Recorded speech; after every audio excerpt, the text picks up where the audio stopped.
If you want to level up your coaching business, the first thing I recommend is making sure you don't have any head trash clogging your mind. These are bad beliefs, experiences, feelings, lies that you've even bought into that are keeping you from reaching your full potential. Today I'm going to share with you, here's how to get rid of that gunk so you can have the confidence and clarity you need to make a greater impact with your message.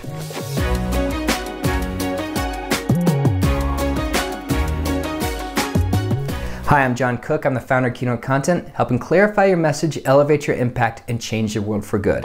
What you may not know about me is I studied therapeutic care and counseling for my undergraduate and graduate studies. I then went on to become a counselor, working with people from all types of backgrounds and ages and trauma levels. Everything from addiction recovery to mental wellness challenges to domestic violence situations, even worked with a criminally insane at one point. At the same time, I was working as a copywriter. I was doing copywriting on the side, working with speakers, coaches, consultants, podcasters, YouTubers, hypnotists, financial advisors, an amazing wide range of professionals, incredible people just like you.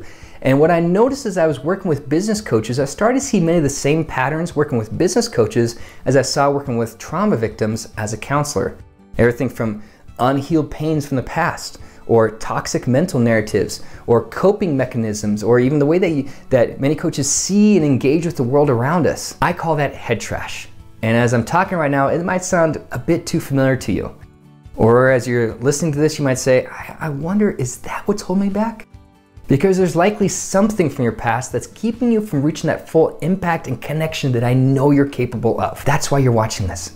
Because whether you've known this for several months or even years, or maybe you're just starting to sense that something's out of alignment with your coaching business, can I just say, I'm glad you're here? Because once we identify whatever that head trash may be that's clogging up the 6 inches between your ears, that can clear out the runway for us to be able to level up how you talk about what you do and how you show up as a coach, how you communicate your full value and your expertise with confidence, how you show up to different sales conversations and client opportunities and speaking opportunities and in the situations and relationships that mean the most to you. So if it's okay with you, I'd like to take off my messaging development and my copywriting hat and put on my counselor hat, because today I want to share with you 3 steps for how you can get rid of that head gunk and be able to get the confidence and clarity you need to take a big step forward with how you show up, with how you talk about what you do as a coach. The first thing you do is you need to show yourself empathy.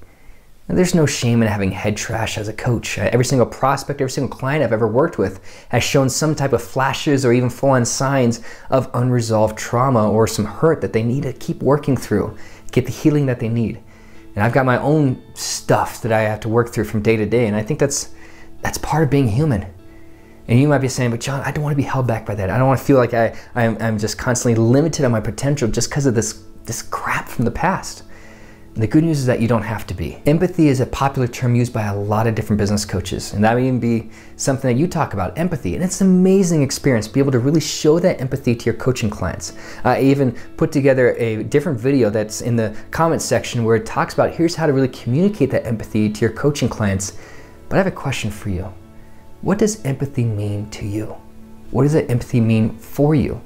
It might be helpful for us to get a little bit of distinction between empathy and sympathy. There's sometimes some confusion between those two terms. Sympathy means that you're feeling for someone, but empathy means that you're feeling with someone in the moment, with what they're going through, the challenges, the experiences, the different thoughts and the feelings that they have that they're not quite sure how to process through that.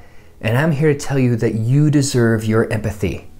It's not your fault that you've got head trash. And maybe someone said or did something to you that was horrible and it's just hard to move past. Or maybe you made a mistake and you're saying, mentally I'm just still replaying that over and over and over again. And I feel like I'm continually defining myself by that one moment, that one situation. Or maybe life just dealt you a bad hand and you're going like, I don't know what to do with this. But I'm here to tell you that someone somewhere is begging for what you get to share to the world. For your message, your story, someone is begging to find someone just like you. And you deserve a chance to share your story, your message in a way that can help change lives. And if you've never heard this before, or you've never heard this enough, or maybe you just need somebody else in your corner of the ring, I want you to know that I believe in you. That I know that you have a message that has the power to change the world for good. But it starts with showing empathy to yourself. What does that even look like? It may mean that you need to write yourself a letter. Call it a love letter or a letter that you would send to your best friend. and say, hey, look at all the ways that I've grown for the last 5-10 years. Look at all that I've learned, all that I've done, all I've accomplished, or the changes that I've seen in my business, what I've stepped out and done. You've started a business, that's huge. It may mean that showing empathy to yourself might be changing how you talk to yourself in different situations, especially when you feel like you're not reaching your expectations or you make a mistake, and how do you respond to yourself when things aren't going the way that you expect them to go. That's a big opportunity for you to say, like, how do I talk to myself? And would I talk to my best friend the way that I talk to myself in situations when I'm not meeting my expectations? There's no need to beat yourself up. You can trade out your toxic negative language and bring in a language of love and encouragement and support as you figure things out, because you are figuring things out. And I'm excited to see how you continue to grow and get better and learn, and yeah, fail faster, make mistakes, but step up and keep learning, because you're going to do great. The second thing you do is you need to identify what are the types of head trash that you're dealing with right now. You're starting these conversations, you're starting to share what you do, and then there's like this little voice, and that can be so incredibly loud for the back of your head, and it says, who are you to say that you're an expert? What have you done to show yourself as like this person who can be trusted to bring these results? What if they find out that you don't have all the answers? And these are all lies that we tell ourselves when it comes to imposter syndrome. And these lies are what starts to really get it really noisy while we're trying to focus on serving that client or the prospect right in front of us. The best way to push back against imposter syndrome is having peace about where you are right now and keep moving forward. Get new training, learn more, fail faster, find out what doesn't work, connect with more people, get more mentors in your life, more experts who can say, here's exactly what you can learn from this situation. Because the more people can speak into your future, the more you can keep adding more value into how you see yourself, that imposter syndrome starts to fade away, and you get more of that growing confidence and clarity you need to talk about what you do. And if you do feel imposter syndrome, it's likely connected to some type of unrealistic expectation that you haven't quite resolved in your mind. Where do you feel like you should be, and where you are right now? Because there's usually a delta difference between your expectations and your experience, and in between that expectations and experience is this angst and the stress and the imposter syndrome, saying, why am I here and not here? And that's tied into another type of head trash that I see over and over and over again with coaches that I call the comparison game. Maybe you have a podcast and somebody else you know started a podcast maybe around the same time, but they're getting all these different subscribers, they're getting these ratings and reviews and amazing guests, and you're not quite yet. And you're like, but why is my podcast not getting the traction that theirs getting? Or maybe it's filling up a coaching cohort or growing a private Facebook group or whatever it might be. You have this idea of where you are, and you see somebody else without the context of what they've done to get to this place, or the work they've put in, or the sacrifices, or the choices, or the priorities that are different than yours.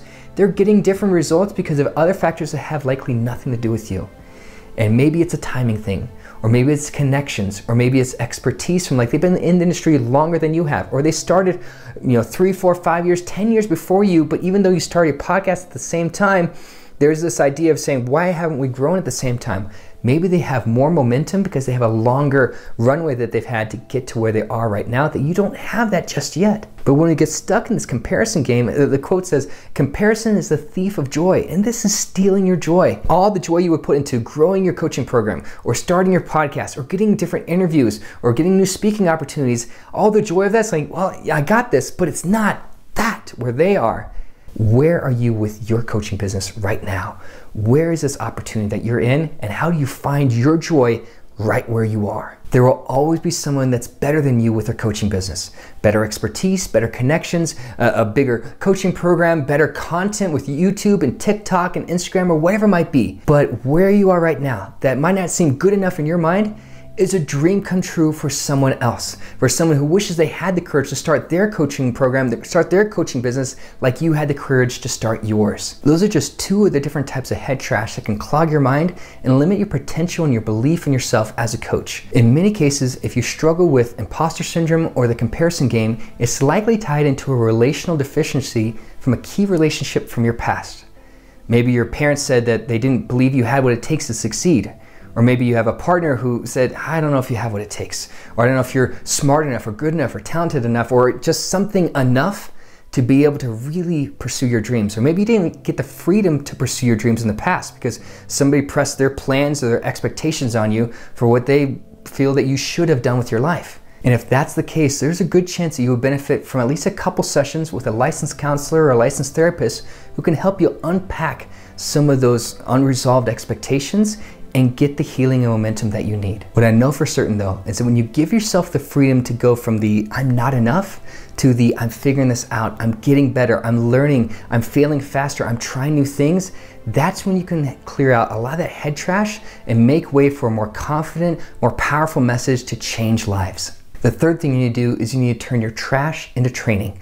You've likely heard the saying that one man's trash is another man's treasure. So think about your head trash. What are the things that you've really struggled with, that you've learned from, you've grown from, that you can say, and here's how I can put that into training for the coaching clients that I know I can help. A lot of relationship coaches got their start because they were coming out of a bad, failed relationship, whether it's abuse or maybe it's just a divorce and it was just a bad situation, and they want to help other couples have a better experience because of what they've learned. And like in your situation, if you're a wellness practitioner, whether it's a nutritionist or maybe a dietitian or somebody who is a physical trainer or a fitness trainer, you might say, I started into this because I have my own struggles with health and wellness. And I've figured out here's how to find freedom and the results I'm looking for, and I want to show more people how to get the same type of results. You think of a lot of financial advisors, they got their start because they grew up in a family that maybe didn't know how to manage money well or didn't know how to grow wealth, and now they get to take what they've learned and turn it into an expertise that can help so many more families and investors get the financial freedom that they're craving right now. And that might be your story right now, that you started your coaching business because you want to kind of shine the light on the rocks that you hit and help more people kind of avoid that and navigate through the challenges better without as many bumps and bruises. Every time that head trash clogs your mind, think about, what would I tell my clients in this situation if they told me what I'm telling myself right now? What is the pathway of hope? What is the pathway of light towards a better future, a better experience that I can help them find because of what I know now? And then write down exactly what it is. What are they feeling, experiencing right now? Use those exact words and then switch and say, if I put on my coaching hat, how would I talk to myself in that situation? What would I say to myself? What's a loving, empathetic way to talk about that situation that will help me get the results that I'm looking for if I was my own client? And that's when you can start building a more complete, a more loving solution to that problem that you can start folding out as a coaching program, a book, some type of training, some type of experience to help people get better results. The more you can speak to specific challenges and problems and questions and these thoughts that are gonna come up before they even come up, the more the coaching clients will see you are somebody who's been there, done that, and you can help someone like me get to where I actually want to be without as much pain or hurt or confusion as I'm experiencing right now.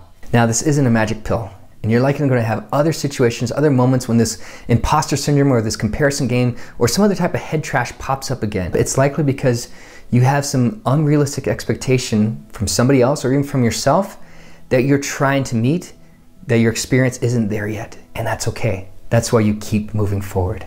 Because you have a gift, an amazing story, and your greatest responsibility might be taking what you've experienced and being able to package it in a way that can help people get the results they're looking for, to find hope and healing so they can have a better future. Because there is someone in your community right now, somebody that you are connected with on LinkedIn or in person or whatever it might be, that is looking for someone like you to show them, here's the way forward.